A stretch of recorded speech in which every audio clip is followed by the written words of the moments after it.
Queridos irmãos, hoje é dia 2 de maio do ano da graça de 2023 e é uma alegria podermos voltar esta manhã ao nosso tempo de reflexão na palavra. Como sempre fazemos também, consideramos o texto que nos foi trazido no passado domingo e nesta circunstância também pensando no ambiente da celebração e de missões. Fomos, através do nosso querido irmão António José Bento, desafiados a perceber a missão no contexto da vida e da experiência da Igreja. E para isso o Senhor colocou no seu coração o texto de Atos, capítulo 4, a partir do versículo 32, onde nós somos extraordinariamente desafiados a viver Igreja como parte integrante da missão, como não pode, aliás, deixar de ser. Queria só relembrar que, para aqueles irmãos que não tiveram oportunidade de ouvir, ou para aqueles que querem recordar, está sempre disponível no canal do YouTube da Igreja Batista do Torviscal a gravação do culto e podem sempre, desta forma, aceder a esta informação. Pelo menos este é o meu sentimento.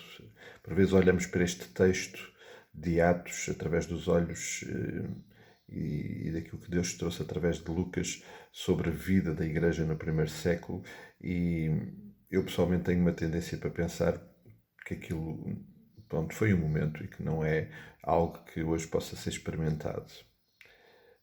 Mas a verdade é que a Igreja no primeiro século, no meio a tantas dificuldades, a tantas limitações, em circunstâncias tão difíceis, viveu esta realidade.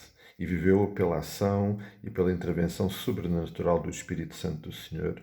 E por isso nós estamos convictos que, eu pelo menos estou convicto que esta é uma realidade que deve ser vivida igualmente hoje.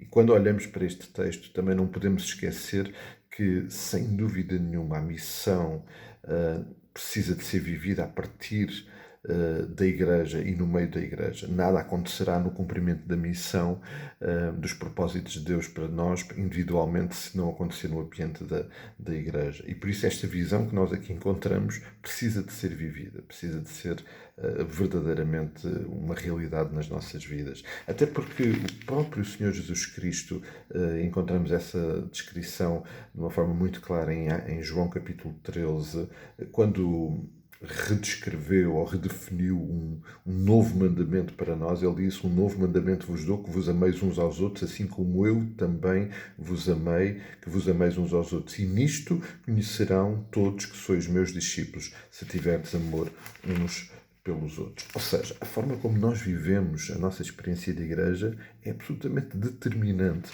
para aquilo que Deus vai fazer através da Igreja e através da vida de cada um de nós. Não é possível ser de outra forma.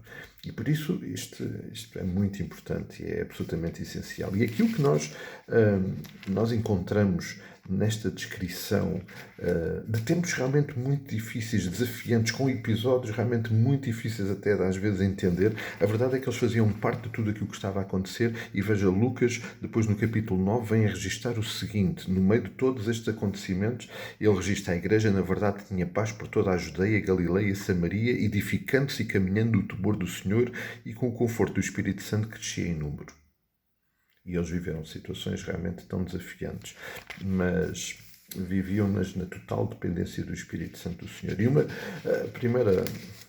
aquilo que queríamos novamente trazer à nossa mente e que o irmão António José Bento nos deixou é aquilo que está logo presente no início deste texto, portanto, em Atos 4, 32. Da multidão dos que creram era só o coração, a alma, ninguém se considerava exclusivamente sua, nenhuma das coisas que possuía, contudo, porém, tudo o que possuía lhes era comum. Isto remete-nos para aquilo que nos foi trazido e que nos foi desafiado ao nosso coração. Uma comunidade, uma experiência de vida em que a generosidade partilhada é uma realidade. E nós precisamos de assumir isso para nós. Seja qual for a expressão dessa partilha, dessa generosidade, dessa expressão de amor, ela precisa de ser uma realidade. Na partilha das necessidades e dos recursos que o Senhor nos tem dado, quer sejam materiais, quer sejam intelectuais, quer sejam emocionais, esta é uma realidade para ser vivida intensamente em intimidade uns com os outros e, naturalmente, todos com o Senhor através da ação do Espírito Santo. Amados, não podemos imaginar que esta caminhada de igreja pode acontecer de outra forma. Esta generosidade que aqui nos está descrita, da forma como eles partilhavam os bens, tem que ser uma realidade para nós hoje. Não sei se será neste modelo que aqui está, será até num modelo ainda mais exigente e mais extraordinário, mas precisa de ser uma realidade. E precisamos de nos cuidar integralmente, porque essa era a realidade da igreja naquela época. Eles cuidavam-se integralmente, ao ponto de depois, como vamos ver, perante ataques a esta igreja que vivia desta forma, de facto o Senhor superava e o Senhor manifestava a sua vitória. Amados, precisamos de nos amar generosamente e partilhar este amor intensamente, através da oração, através do cuidado, da preocupação, da partilha dos recursos que o Senhor nos tem dado. Com certeza esta tem que ser uma realidade. Isto não é uma utopia, é uma realidade e o Senhor está a falar connosco, está a falar comigo, está a falar com cada um de vós. E o Senhor nos abençoe, que Ele dirija as nossas vidas e vale a pena voltar a este texto. Até logo, até amanhã, até quando o Senhor assim o permitir.